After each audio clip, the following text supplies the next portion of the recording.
முன் வெளியான தகவல் ரேஷன் அட்டைதாருக்கு முக்கியமான தகவல் வெளியாகியுள்ளது. அது என்னன்னு சொல்ல பார்க்க போகிறோம். நீங்கள் நம்ம சேனல் சப்ஸ்கிரைப் பண்ணாமல் இருந்தீங்கன்னா மறக்காமல் லைக் பண்ணிக்கோங்க, சப்ஸ்கிரைப் பண்ணிக்கோங்க. வாங்க வீடியோக்குள்ள போகலாம். தமிழகத்தின் ரேஷன் கடைகளில் கிடைக்கும் இலவச பொருட்களை பெறுவதற்கு ரேஷன் கார்டு மிக முக்கியமான ஒன்று.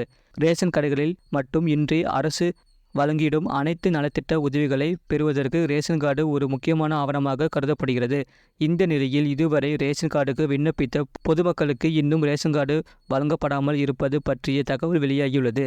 அதாவது தோராயமாக 2 லட்சம் ரேஷன் அட்டைதாரர்களுக்கு இன்னும் ரேஷன் அட்டை வழங்கப்படாமல் உள்ளதாக பொதுமக்கள் குற்றம் சாட்டியுள்ளனர். எனவே புதிய ரேஷன் கார்டு வழங்கப்படுமா வழங்கப்படாதா என வெளிப்படையாக அறிவிக்கும்படி பொதுமக்கள் வலியுறுத்தி வருகின்றனர். நியாய விலை கடைகளில் கிடைக்கும் அத்தியாவசிய பொருட்கள் மட்டுமின்றி அரசு வழங்கும் உதவித்தொகை, பேரிடர்கால நிவாரணம் உள்ளிட்ட பல்வேறு விஷயங்களுக்கும் குடும்ப அட்டை அவசியமாகும். சமீபத்தில் நடைமுறைக்கு வந்த மகளிருக்கான உரிமைத்தொகை திட்டத்தின் கீழ் ஒவ்வொரு குடும்ப அட்டை வைத்துள்ள தகுதி வாய்ந்த பெண்களுக்கும் மாதந்தோறும் 1000 ரூபாய் உரிமை தொகையாக வழங்கப்பட்டதை தொடர்ந்து பல ஆயிரக்கணக்கான பொதுமக்கள் புதிய ரேஷன் அட்டைகளை பெறுவதற்கு விண்ணப்பித்துள்ளனர். இதனால் சென்ற ஜூலை மாதம் முதல் புதிய ரேஷன் கார்டு வழங்குவது நிறுத்தப்பட்டது. மேலும் இதனால் குழப்பத்தில் உள்ள மக்கள் புதிய ரேஷன் கார்டு தங்களுக்கு கிடைக்க பெறுமா இல்லையா என்ற அச்சத்தில் உள்ளனர்.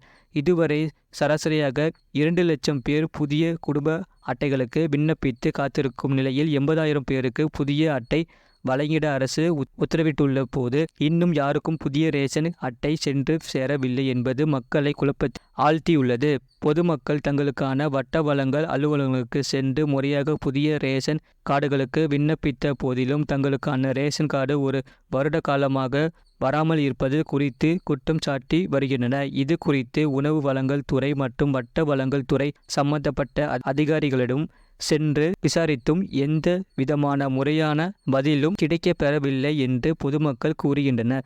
சம்பந்தப்பட்ட அரசு அதிகாரிகள் இது குறித்து நடவடிக்கை எடுக்க வேண்டும் என்று கோரிக்கை முன்வைத்துள்ள பொதுமக்கள் தங்களுக்கான புதிய ரேஷன் அட்டை எப்போது கிடைக்கும் என்ற வெளிப்படையாக தகவலை அரசு வழங்க வேண்டும் என்று கோரிக்கை வைத்துள்ளனர். இதையடுத்து புதிய ரேஷன் அட்டைகளுக்கு விண்ணப்பித்தவர்கள் கோரிக்கையில் 1 வருட காலமாக இந்த புதிய ரேஷன் அட்டைகளுக்காக காத்திருப்பதாகவும், ஏற்கனவே பதிவு செய்திருக்கும் விண்ணப்பதாரர்களுக்கு இன்னும் ரேஷன் அட்டை வழங்கப்படாமல் இருப்பது வியப்பாக உள்ளதாகவும் கூறுகின்றனர். சம்பந்தப்பட்ட அதிகாரிகள் தகுந்த நடவடிக்கை மேற்கொண்டு தகுதியுள்ள மக்களுக்கு ரேஷன் அட்டை வழங்கிட உத்தரவிடுமாறு அவர்கள் வேண்டுகோள் விடுத்துள்ளனர். இது போன்ற செய்திகளை உடனுக்குடன் அறிந்து கொள்ள மறக்காம சேனலை சப்ஸ்கிரைப் செய்யுங்கள், மற்றவர்களுக்கு தெரியப்படுத்த ஷேர் செய்யுங்கள்.